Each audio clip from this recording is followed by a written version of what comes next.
So let's talk about the importance of zinc in your immune system.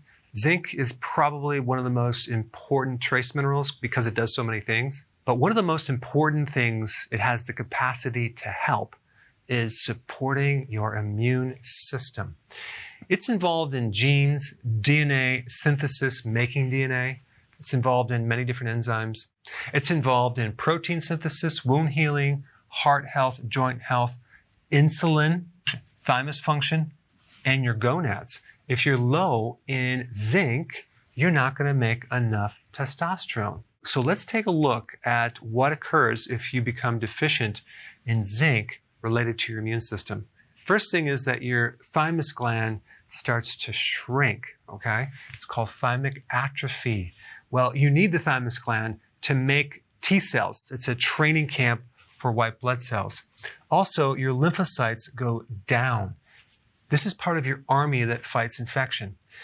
Next one, defective white blood cell response. So your immune system doesn't respond correctly anymore. Also, you get a decreased recovery rate of the infection, so it takes you longer to heal. There's an increased duration of the infection.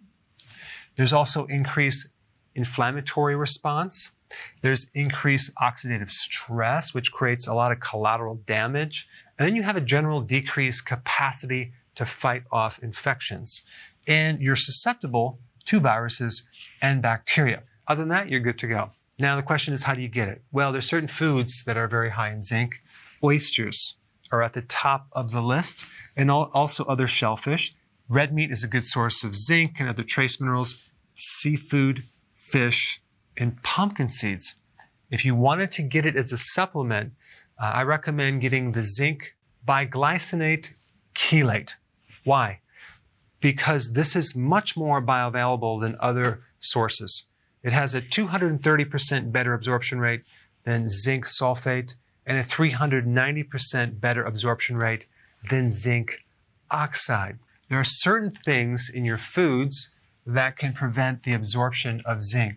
One are phytates. Now, where do you get phytates?